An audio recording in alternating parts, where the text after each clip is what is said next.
conversar com o Kleber, que é um apaixonado pela profissão dele e além de eu conhecer o Kleber desde os bancos escolares, né? É uma pessoa ética, tem uma moral lá em cima.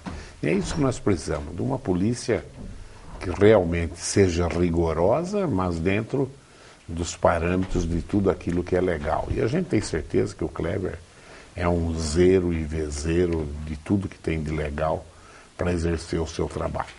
Mas antes até de eu entrar aqui, hoje eu quero que você dê uma aula aqui na TV Prevê sobre esses sequestros relâmpagos, que nós sabemos que em Bauru tem vários casos. Mas antes disso, a Secretaria da Segurança Pública soltou os índices no Estado, fala dos índices de crime no Estado e em Bauru. Como é que nós estamos em Bauru, o que melhorou, o que piorou, nos índices que a Secretaria soltou, Kleber. Do ponto de vista do trabalho que nós desenvolvemos na Delegacia de Investigações Gerais, nós temos alguns protocolos de atuação que são de competência direcionada da nossa unidade, particularmente dos roubos de todas as formas, os furtos e roubos de veículos, os homicídios, os crimes de maior impactação dentro da legislação penal. Então, todo o trabalho, inclusive com crime organizado, nós trabalhamos com alguns planos de ação, com uma estratégia bem focada por parte da nossa hierarquia, no sentido de buscar aí cada vez mais a ampliação do trabalho policial de combate a essas estruturas criminosas. O que eu posso dizer basicamente é que o índice de prisões cada vez mais está aumentando. Nós temos uma demanda hoje de cumprimentos de mandado de prisão, de prisões em flagrante delito, de prisões temporárias e convolucionadas depois em prisão preventiva, assustadoramente alto. A gente socialmente encara isso com muita preocupação. E é óbvio, do lado profissional, a gente recebe isso com muito entusiasmo. A dedicação de cada um dos policiais que trabalham comigo, e aí eu transfiro todos esses elogios aí que o senhor nos faz para a nossa equipe. Absolutamente o mérito é de toda a equipe. E quando eu falo toda, sem esquecer de ninguém.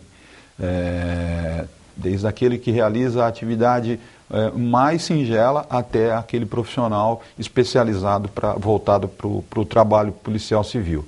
Eu também reputo o sucesso desse trabalho muito, as parcerias que nós temos desenvolvido, principalmente com alguns segmentos da nossa comunidade.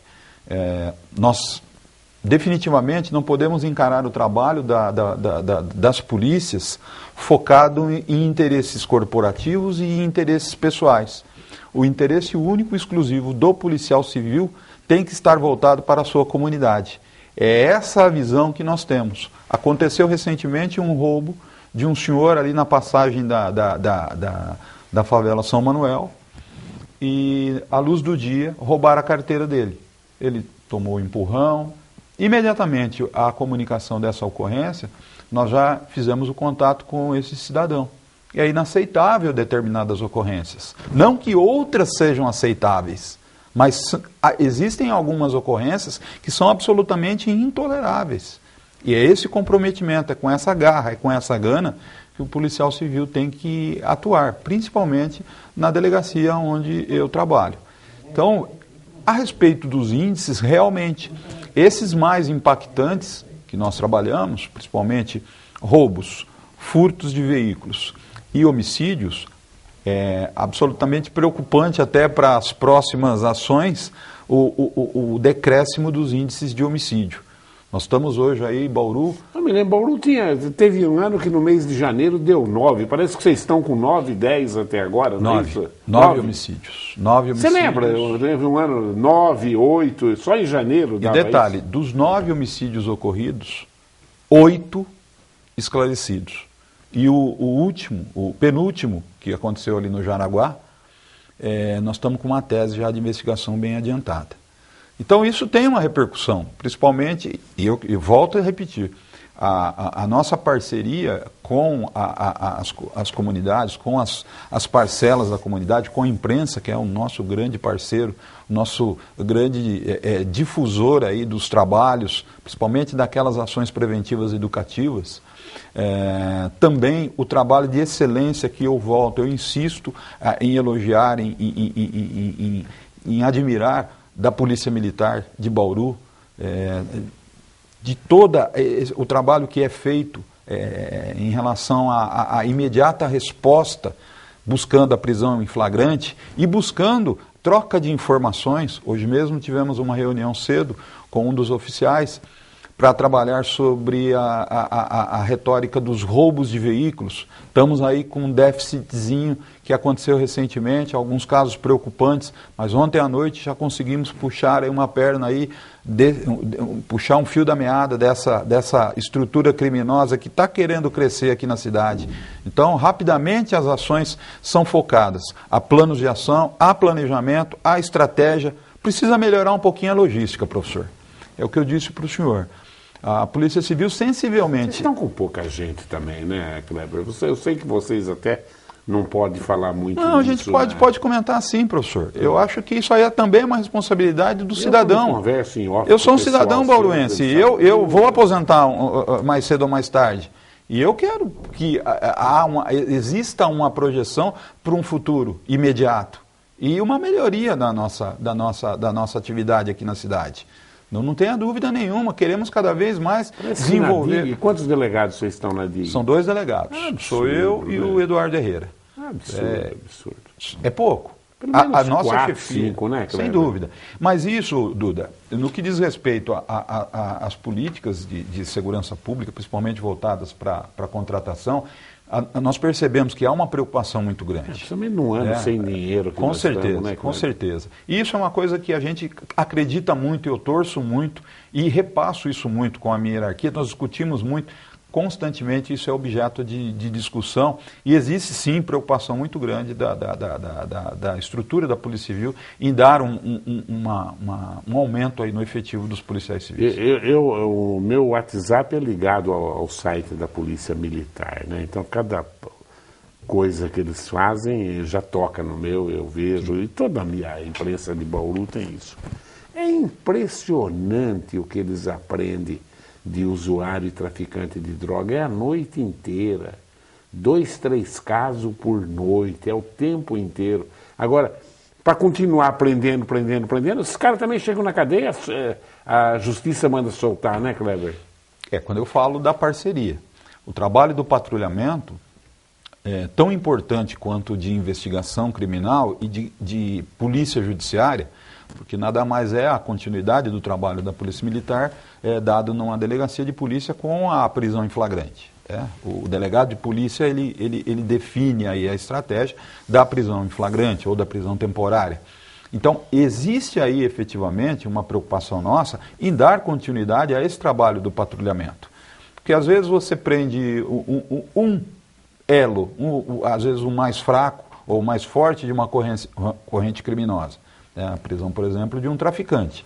Você, de repente, apreende ali aquele que é o corre dele, né? É o menorzinho, é o que faz a microtraficância. Então, essa identificação do caráter, do perfil do criminoso em Bauru, dado inicialmente pelo patrulhamento, ele é consolidado.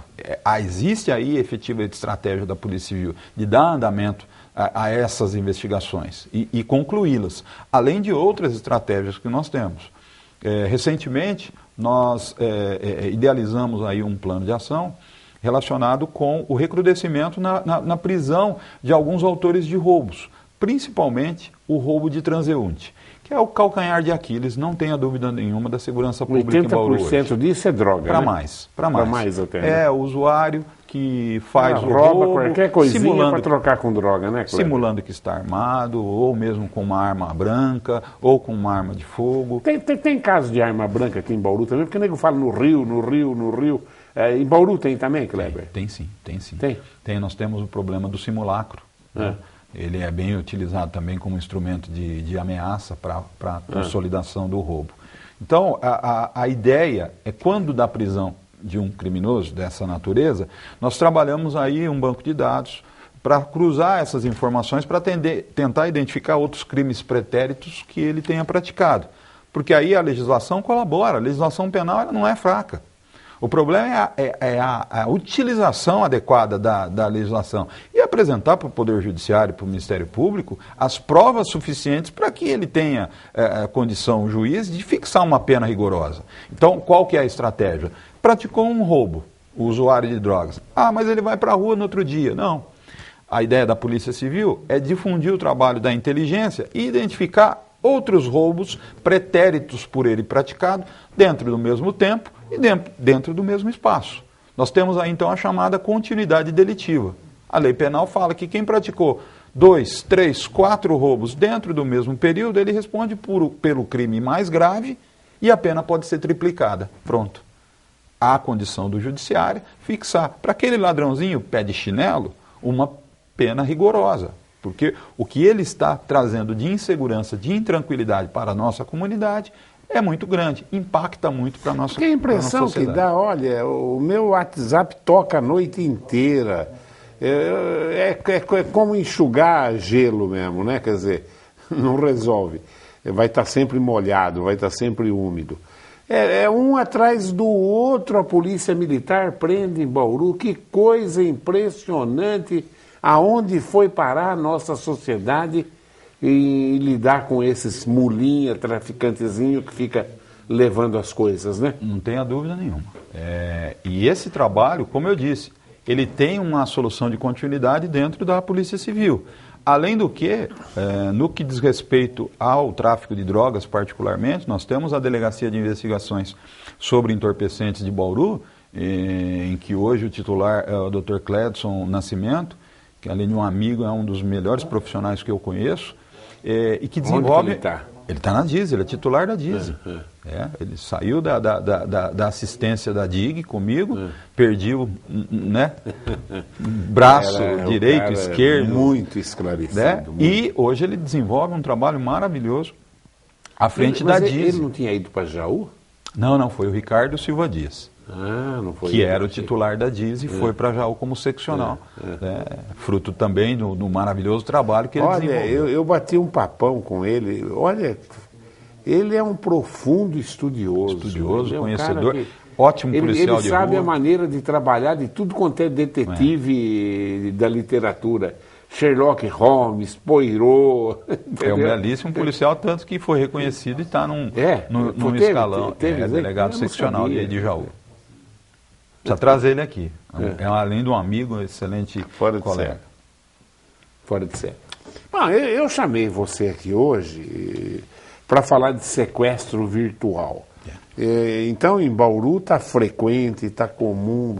E eu que estou dentro de escola, vira e mexe. E a maioria das pessoas, aquelas que se defendem e acaba até não acontecendo nada, que tem uma turma que já está esclarecida. Nem vai registrar queixa mais, né, Kleber? Não. O que é negativo, tinha que registrar, né?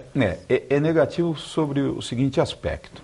Todo o direcionamento que se dá hoje para trabalho, seja de patrulhamento ou seja para investigação, ele depende da matéria-prima principal, que é a notícia do fato criminoso. Claro. A notícia crime tem que chegar, para que nós possamos aí entender o que está acontecendo. Por exemplo, recentemente, roubos a postos de combustíveis. Houve um trabalho de rua... Vocês solucionaram, né, Pedro? Sem dúvida. Duas células criminosas presas em flagrante, com prisão preventiva decretada, vão ter penas rigorosas, porque nós trabalhamos a situação da continuidade delitiva, como eu disse, e não solucionou o problema? Claro que não.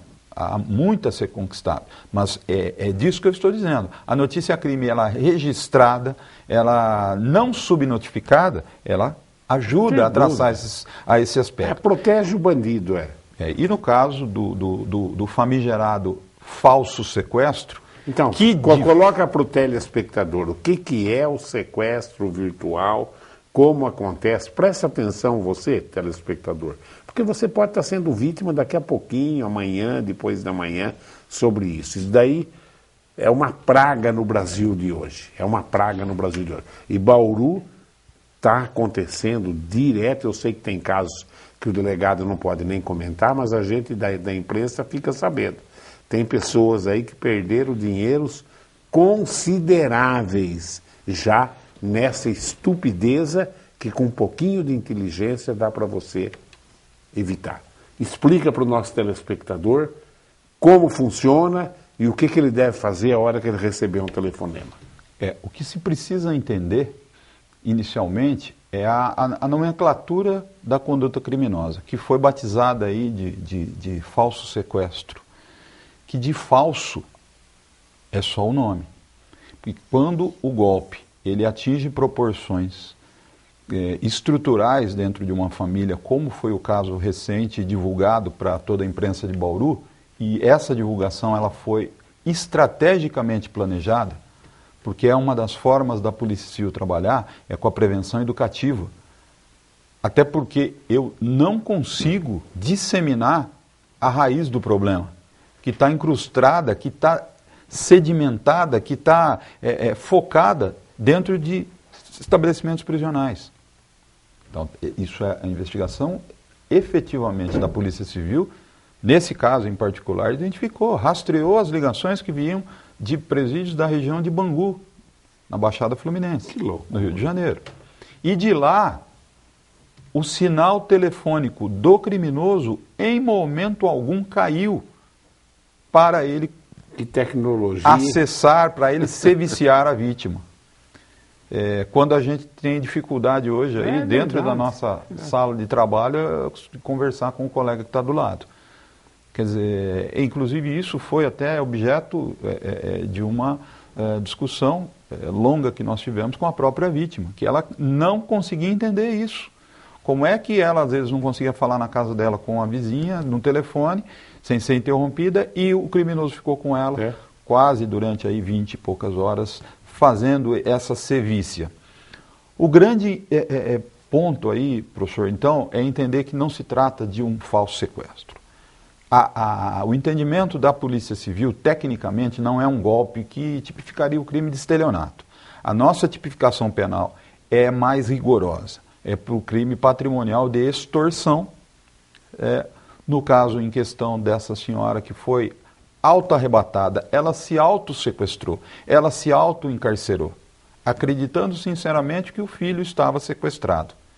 Então, no momento em que ela se isola... Explica assim para o telespectador. Você recebe um telefonema... Exato. Há um teatrinho no fundo. Claro. Alguém com voz de criança, imitando a voz de uma criança, dizendo que está sequestrada. Mãe, estou sequestrada. Mãe, pai, depende da voz que atende o telefone. Exatamente, é um teatro que lá dentro da carceragem eles fazem. Hoje eles aperfeiçoaram esse golpe, essa estrutura criminosa. Eles trabalham hoje com 2 linhas telefônicas. Numa delas ela amarra a primeira parte, no caso aí a mãe. O golpe dá certo, e aí a atenção das mães, principalmente aquelas que têm filhos aí de idade em adolescência, que às vezes saem de casa, vão jogar bola, vão para a escola, tal, desligam o celular, e existe o horário mais ou menos focado para isso. No caso aí, horário da tarde, horários no início da noite, em que às vezes a pessoa vai para um cinema, vai para um shopping, vai para a escola e acaba às vezes desligando, colocando o celular no sistema silencioso. E aí quando a vítima recebe a ligação dizendo que o filho está sequestrado, aí tenta iniciar o contato e dá o culpado da caixa postal, pronto. O desespero está instalado. Então, a primeira recomendação, não se desespere. Fique atento. Não vá também omitir-se. Isso aí é um golpe, não vou tomar providência nenhuma. Não, tome a providência. A primeira providência qual é? Tentar localizar esse familiar. Não conseguiu? Mantenha a calma. Desligue o telefone. Aquela ligação que o criminoso fez, desligue. Professor, para entender... o protocolo do grupo anti-sequestro, que são as extorsões mediante sequestro. A vítima que é arrebatada, ela é tirada de casa, ela é levada para um cativeiro, é pedido um resgate. Acredite, não é assim que o criminoso age. Ligando e pedindo recarga de telefone celular, pedindo que a pessoa deposite dinheiro numa conta identificada. Não é assim. O criminoso que vai fazer o sequestro, a extorsão mediante sequestro, age de uma outra forma completamente diferente. A única coisa que eles não querem é ter uma ligação rastreada. Então eles não vão pedir para que se faça um depósito de recarga de celular. Então o primeiro passo, o primeiro é desconfiar. Faça a seguinte indagação. Será que não é um golpe? Será que a pessoa não está me praticando aí, tentando me induzir a erro? Fazendo essa pergunta, pare, raciocine e desligue o telefone. E tente aí, efetivamente, localizar esse parente pseudo-sequestrado. Não se desespere se você não conseguir falar com ele. Às vezes é uma coincidência, é horário, às vezes está na escola, está no trabalho. Recentemente, 2 investigadores da DIG desciam ali a Rodrigues Alves, quase na confluência com as Nações Unidas, e tinha um mototaxista parado. Ao celular, desesperado. Ele já tinha ido no banco, já tinha sacado R$400, ele estava indo fazer o depósito. Dizendo, e os investigadores abordaram ele, perceberam e levaram para a delegacia. E ele me disse, minha filha está sequestrada, você é o culpado se ela morrer. Eu falei, então tá, me dá o telefone da sua filha. Liguei para ela, ela atendeu. Eu falei, fala com seu pai. Não, essa não é minha filha.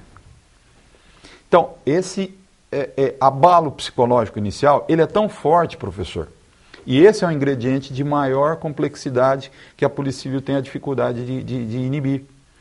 Esse primeiro embate é tão violento que a confiança é tão grande de que aconteceu o crime que o amigo da vítima passa a ser o criminoso. É verdade. Eu fiz até... desespero, né? A hora que é filho, a família... Exatamente. Então, Desespero. o alerta principal que nós damos é em relação às mães, que têm os filhos aí na idade da adolescência, ou as mães da terceira idade. Né? As mães da terceira idade que os filhos saem, não avisam para onde vão, têm uma vida mais social mais intensa, e aí o desespero é maior ainda.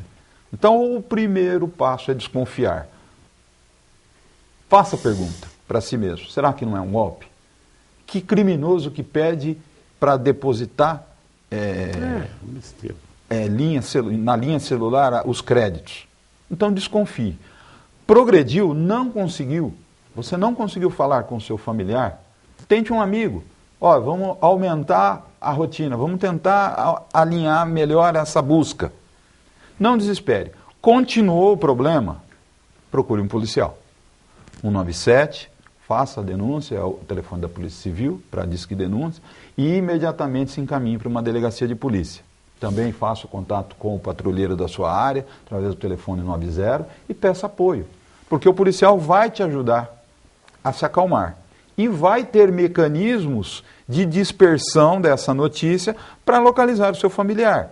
Então é o que a gente chama... Kleber, conta algum caso de Bauru, claro que omitindo os nomes, que desses recentes agora, até para o telespectador entender melhor ainda como funciona. Antigamente a rotina do criminoso é um novo velho golpe, ou um velho novo golpe, aperfeiçoado. Antigamente eles só ligavam para você. Você deve ter ligado, alguém da sua família aqui mesmo, professor. O senhor deve ter recebido essa ligação. Já aconteceu. Aconteceu com 2 pessoas da minha família já. Da minha família. Meu pai recebeu, eu recebi ligação de madrugada. Pai. A gente desligou e tranquilo. Mas quando aquele antigo golpe dava certo, a pessoa conseguia, o criminoso conseguia ali extorquir 4, 5 recargas de celular e ele abandonava o golpe. Agora não. Agora ele aperfeiçoou. Ele trabalha com 2 linhas telefônicas criminosas. A primeira, no caso, vamos nominar a pessoa a vítima de Maria, a mãe, principalmente. Então ele liga e tem o teatrinho. Mãe, estou sequestrado. A mãe imediatamente, e aí vem a outra dica. Não passe dados pessoais, porque é quase que compulsivo. A mãe escuta a voz e já fala o nome do filho. Tiago. Pronto. Aí o criminoso já fisgou a vítima. Então não passe informações privilegiadas para o criminoso. Tente se policiar nesse sentido. Né? Então o golpe qual que era? Era extorquir e tal. Agora não. Agora eles conseguem isolar essa vítima, a mãe, que é a Maria, por exemplo. E aí ela retira, eles extorquem ela de tal forma que ela deposita recargas celulares, ela faz depósito numa conta fantasma da região lá do Rio de Janeiro, que nós conseguimos rastrear até um determinado ponto, depois o cadastro caiu porque o cadastro era falso. E aí vem outra crítica. É a facilidade com que hoje você abre uma conta corrente, como você cadastra um chip telefônico. Não existe preocupação nenhuma das instituições em fiscalizar esses cadastros. Então, nesse segmento, nessa rotina criminosa, ele aí consegue retirar as informações da mãe, Maria, que desesperada com o filho sequestrado, passa todas as informações, inclusive do marido, José. Aí o que eles fazem, professor? Ligam para o José. Agora você vai conversar com a sua mulher. Você não está acreditando que ela está sequestrada? Fala com ela. E coloca ela na linha. E ela fala, ela telefona para ele. E a orientação dos criminosos para a Maria, que tem o filho virtualmente sequestrado, é de que ela orienta o marido a fazer tudo o que eles querem. Pronto. Eles já trabalham com duas linhas de extorsão. Uma com a Maria, com a mãe, e a outra com José, já o se pai. aperfeiçoaram já, né? E Maria, enquanto isso, Maria fica auto-encarcerada, ela fica auto-arrebatada. No exemplo que nós tivemos recentemente, a mãe chegou ao ponto de se hospedar num hotel e desligou o celular. E ela só ligava em determinados momentos em que eles iam fazer as ligações.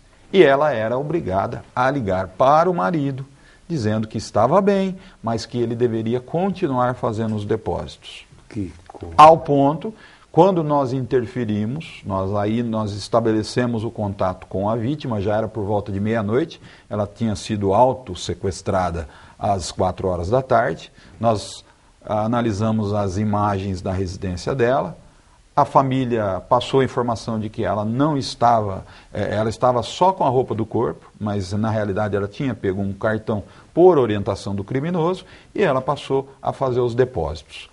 Quando nós entramos na investigação, quando nós soubemos, através de um patrulheiro que conseguiu identificar uma situação estranha com o marido, levou-o para a delegacia. Aí nós nos entrevistamos com ele. E ele já estava naquele elo de confiança subjetiva com o bandido. Olha que interessante. O criminoso exigia que ele fosse tratado como filho. E ele chamava a vítima de mãe e de pai. Criando aquele elo de confiança que, analisando a doutrina aí da extorsão mediante sequestro, a gente nos remete à síndrome de Estocolmo, que era aquela existente entre o criminoso e a vítima, mas às avessas. No caso atual, o criminoso é que se põe na posição de confiável, e aí o familiar acaba passando todas as informações, os depósitos, enfim, foi um gerenciamento de crise, professor, que começou à meia-noite, e nós conseguimos localizar a Maria, perambulando pelas ruas de Bauru, em choque, absolutamente aterrorizada, e aí sim nós conseguimos acalmá-la. Só quando ela viu o filho. Mesmo assim, naquele momento, ela ainda estava sob um domínio de um abalo emocional tão forte que ela não acreditava na palavra do próprio marido que dizia que o filho estava bem. Então, a orientação principal que nós damos aí é essa. Não se desespere, não se isole, não troque o chip do seu celular. Num outro caso muito emblemático aí, eles conseguiram, os criminosos, isolar a vítima, a primeira vítima, e fazer com que ela trocasse o aparelho celular. Pronto, já dificultou ainda mais o trabalho da investigação, porque no caso da dona Maria, nós rastreamos o telefone dela e vimos que ela tinha passado a noite no hotel na região do Vitória Régia.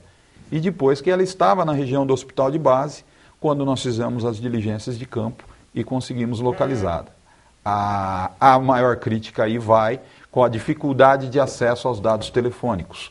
Mesmo passando o boletim de ocorrência para a operadora, mesmo informando que aquela usuária estava numa situação de sequestro, mesmo que fosse um autossequestro, um sequestro virtual, eles demoraram quase 10 horas para passar o histórico de chamada desse telefone. Absurdo. Então nós já estamos trabalhando aí com a inteligência da Polícia Civil no sentido de nós buscarmos junto ao Judiciário senhas permanentes de acessibilidade aos dados pessoais da vítima. É claro que isso demanda uma fundamentação bem rigorosa do ponto de vista jurídico, mas nós vamos apresentar aí nos próximos dias ao Poder Judiciário local e tenho certeza que o nosso pleito vai ser bem recebido, de nós termos aí as senhas de acesso, principalmente para esses telefones de vítimas sequestradas no auto-sequestro. Tem um monte de perguntas aqui, viu? Eu imagino. Procura responder rápido. Eu já até paguei algumas que não era do sequestro virtual aqui.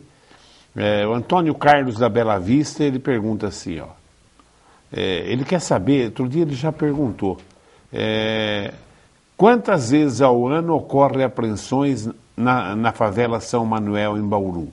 E quantos traficantes são presos na mesma? Pois todos os dias à tarde se vê acima da favela, nas esquinas, tráfico de droga. Eu conheço bem ali a região, até porque minha família aí, eu sou nascido e criado na região ali da Bela Vista, né? E a gente vê aquela situação degradante de abandono, não é só a meia-culpa aí que se faz em relação ao trabalho de polícia. Porque, professor, essa região ela já foi, em outrora, submetida àquele processo de desfavelamento, de uma abordagem social para a melhoria das condições do cidadão. E não resolveu. Voltou quem tinha que voltar para o mesmo ambiente. Mas ali tem é um ambiente. A dificuldade dia. Ali, todo dia. As apreensões, as prisões, diária, aquilo que eu professor. falei, viu? É enxugar gelo. O problema ali é um problema que colabora, é a estrutura geográfica do local. Tanto que dificulta a acessibilidade da ação policial, os obstáculos naturais que tem ali no local, e também esses obstáculos, essa geografia do local, facilita a difusão do tráfico, do comércio ali no local. Mas os trabalhos têm sido feitos. O que a Polícia Civil, e aí eu falo um pouco pelo trabalho que é desenvolvido pela DISE, porque lá eu trabalhei durante quase 4 anos, é que nós temos, de forma sistemática, desenvolvido trabalhos de repressão ao tráfico de drogas naquela região. Mas, efetivamente, há uma grande dificuldade em função dessa propagação, dessa difusão do crime, não só naquela região, mas em todas as outras. O que a gente questiona muito em relação à dificuldade de outros órgãos da administração pública municipal, estadual e federal, de alinhar aquela região com uma estratégia, um plano social para minorar aquela situação que ali hoje é degradante. E aí é outra crítica que nós fazemos ao frescor da legislação, a lei atual, a 11.343, que é a lei antidrogas, que revogou aquela chamada Lei 6368, em que o usuário de drogas ele era considerado criminoso. Hoje essa legislação trata o usuário de drogas como vítima, como um paciente. Mas a gente não costuma ver em prática os planos de saúde pública voltados para retirada desse doente das ruas. Isso aí também é uma crítica severa que nós fazemos. Ô Kleber, um telespectador dá uma sugestão aqui, o seguinte, que a família, quando o filho normalmente sai, vai em festa, vai em coisa, tem uma senha que só ela e o filho sabem. E na hora que acontecer, a família já está prevenida para esse tipo de coisa. O filho já contar a senha que ele sabe. A gente fica muito satisfeito. Esse é o resultado do trabalho policial. Trabalhamos um plano de ação que eu volto a dizer, é um trabalho de utilidade pública. Essa profusão, essa difusão que a Polícia Civil realizou em relação à abordagem desse caso pode ser vista por algum incauto como um paliativo. Mas eles estão fugindo do problema central, que é prender o criminoso que está praticando essa ação. Eu não vou entrar nesse enfoque porque realmente é bem extenso, mas nós acreditem, senhores, nós temos um plano de ação voltado para isso. Estamos trabalhando duro, Mas se árduo uma família combinar para direitinho, resolver isso. funciona, né, Sérgio? Mas o plano B, um dos planos de ação para atacar esse ponto, professor, por isso nós estamos aqui hoje, é por isso, é para dar difusão a esse plano de ação de que a família trabalho com a comunidade. Para ajudar. O cidadão bauruense, ele é muito inteligente. Está aí. É disso que eu estou dizendo. Eu conversava, inclusive, com os policiais sobre isso, com delegados. Criem grupos na rede social. O WhatsApp hoje é uma ferramenta absolutamente imprescindível. Deixa um pouquinho de lado lá a sujeira virtual e trabalha um pouco mais com o engajamento comunitário. Isso é muito importante. Recentemente nós tivemos aí um episódio dos roubos de posto de combustível em que a Polícia Militar inteligentemente trabalhou essa estratégia de buscar ali a difusão entre os comerciantes, entre os funcionários, e de se comunicarem e trocarem informações dentro da rede comunitária. Então vamos deixar um pouquinho aí de lado o bate-papo improdutivo e vamos começar a discutir um pouquinho mais segurança pública. E é aí que começa a grande segurança pública. A sacada está aí. Está definido. Inteligentíssima a posição do telespectador. Claro. Combinar, né? A família saber, o dia que te pegar, você já, na hora que você te pôr no telefone, você fala, o Palmeiras é o maior time do mundo. Pronto, já é a senha, já, né? Mudava o time. Você já mudava o time. Só mudava o time. Ó, o Davi pergunta. Tem pergunta aqui para dar com pau, mas não dá, infelizmente o programa já está no fim. Ele diz, mas aqui em Bauru não falam isso, viu, Davi? Ele disse que ele assistiu uma entrevista de um policial civil que diz que não existe união entre a Polícia Civil, Militar e Federal. Eu sei que aqui em Bauru todo mundo diz que tem. Eu não sei. Não deve ter sido em Bauru. Entrevista isso, de quem? Eu volto a dizer aqui. O alinhamento. A gente costuma muito dizer o seguinte, em planificação, em estratégia de trabalho policial. Cada um no seu quadrado. Mas quando há necessidade de tangenciar-se, de unir esforços, de coordenar ações para o bem da comunidade, acredite, senhores, isso é feito pelas polícias de Bauru. Cada um, é óbvio, cada policial tem o seu ponto de vista em relação à dinâmica de uma ação, como tem que fazer uma abordagem, mas as estratégias de ação entre os comandos, entre o oficialato, entre os delegados coordenadores, seja de qual estrutura hierárquica for, estão alinhados. Isso é plano de governo, Duda.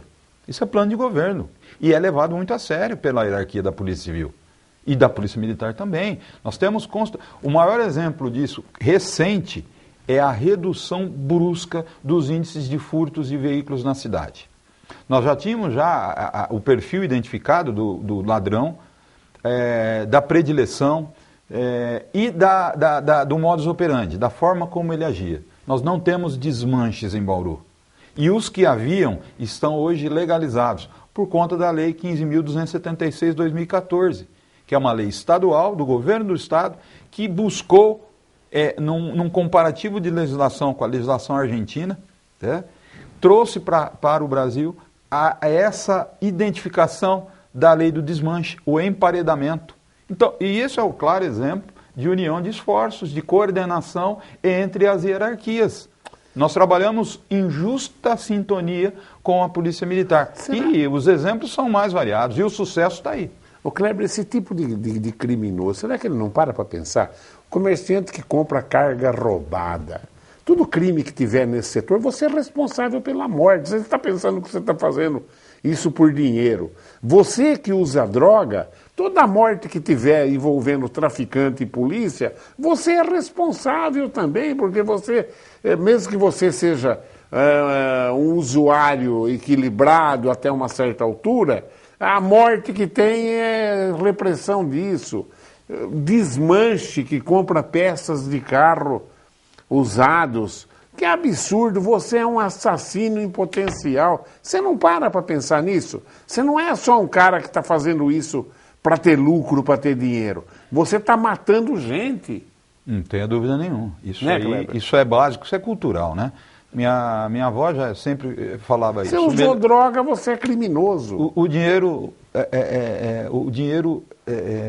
mais certo que existe na vida do homem é o dinheiro do seu trabalho, Claro, da sua. está na Bíblia. Qualquer até, né? outra coisa é maldito, é O homem amaldiçoado. viverá do seu suor, né? Exatamente, e acreditar nisso. Ó, interessante, aqui tem uma crítica aqui, eu quero ver como é que você responde essa. O Tião Camargo. Boa tarde, professor Duda, e bom dia, doutor Kleber. Pô, boa tarde para mim, bom dia. Eu não almocei ainda. É bom dia. Nem eu. Acho que o CPJ piorou o atendimento ao cidadão. Fui envolvido numa tentativa de suborno. Acionei a polícia e tive que comparecer ao Centro de Polícia Judiciária. Lá ficando das 10h30 às 4 da tarde, sem almoço. Sem contar que também ficaram parados 2 policiais e uma viatura esperando a elaboração do BO. Abraços. Professor, eu vou falar aqui com muita propriedade e aqui eu, inclusive, faço vazão ao trabalho que hoje é feito dentro da... eu não falo nem central de polícia judiciária, é dentro da cidade de polícia judiciária. O volume hoje de ocorrências registradas em Bauru por aquela unidade policial, professor, é absurdo. E a vazão para o atendimento da comunidade, acredite, ela é básica. É o pilar mestre da gerência, da coordenação daquela unidade, através do Dr. Bertoso, que é o nosso atual coordenador. Ele é o responsável por todo o gerenciamento, não apenas funcional, mas administrativo, logístico, de transporte daquela cidade, de polícia judiciária. E aí vem a meia-culpa, não tenha dúvida nenhuma. O atendimento ao público tem que ser preferencial, professor. E a preferencialidade não é só dada para o idoso, para a mulher, é para qualquer um que tenha como esse telespectador a dificuldade do atendimento rápido. O que acontece é que determinadas ocorrências, eu não sei especificamente qual foi esse caso, mas há casos efetivamente que vítimas permanecem lá comigo nas investigações de maior complexidade até mais tempo que isso. E ficam lá prazerosamente, porque contribuem para o esclarecimento, para a prisão de um criminoso. Então, realmente, às vezes uma prisão em flagrante, de um furto de um estabelecimento, de um roubo de uma bolsa, o andamento do trabalho de polícia judiciária é mais rápido. Mas como casos mais graves, mais complexos, homicídios, extorsões, realmente, roubos continuados. Essa noite mesmo nós tivemos situação lá da vítima ter que reconhecer a quadrilha durante ficar ali para aguardar um momento oportuno para fazer a sua oitiva, para fazer a sua sistemática, porque é assim que funciona a lei processual. O que não está no papel, o que não está sedimentado no papel não existe. Então não adianta a pessoa ir lá e apalavrar, né? Quisera eu que isso pudesse mudar um dia. Reduzir o tempo de atendimento de uma ocorrência, deixando de lado um pouco a papelada. Mas, infelizmente, é o nosso modelo. E como legalista, o delegado de polícia tem que agir dentro dessa temática. É claro, a preocupação no atendimento rápido com o cidadão, atendimento rápido da ocorrência trazida pelo policial militar, acredite, professor, e falando aí pelo Dr. Bertoso, que é o nosso coordenador, eu acompanho o quanto ele se dedica de tentar melhorar esse atendimento, o quanto nossa hierarquia tem buscado melhorias, formas de agilizar o atendimento. Modificou muito essa sistemática, porque era um projeto aberto. essa reengenharia, reestrutura, aglutinação das unidades policiais. A pressa aí só. acaba dificultando a investigação. Exatamente. Né? E por conta disso, nós criamos outros mecanismos de atendimento, como, por exemplo, a delegacia eletrônica. E por conta disso, o aumento de registros nesse ano de 2015, em relação a 2014, foi assustador. Ocorrências que antigamente, outrora, eram subnotificadas, hoje com a delegacia eletrônica, com o atendimento rápido através da internet, o registro do boletim de alguns boletins de ocorrência, facilitou muito o atendimento da população. Então, uma meia-culpa, nós pedimos de público desculpas ao telespectador, que teve essa situação. Não sei exatamente especificar o caso dele, mas nós não fugimos da nossa responsabilidade e essa é uma meta no atendimento de excelência. O doutor Valencisi que dizia, né, que a pessoa que procura uma delegacia é o rei, tem que ser tratado como um rei. Mas, infelizmente, tem os problemas como toda instituição tem. Kleber, infelizmente, estamos com quase 1 hora de programa já. Você quer falar mais alguma coisa? Não, é só advertir, agradecer à população, agradecer à imprensa, toda a imprensa de Bauru, do atendimento a esse clamor, a esse plano de ação que a Polícia Civil deu, essa difusão desse golpe, que tem que ser encarado com muita eficiência por parte da polícia, mas a população tem que estar atenta. Fique atento, desconfie, não acredite no criminoso. E notifique a ocorrência, procure a delegacia de polícia e registre. E muito obrigado pela oportunidade, pelo espaço, professor. Kleber, obrigado pela presença, viu? Bom, a boa notícia do dia é que a Prefeitura parece que já sacramentou 35% no aumento de água, entendeu? É um verdadeiro absurdo, não sei onde vai parar essas coisas. Eu agradeço a audiência e continue aí ligado nos horários alternativos da TV Prevê.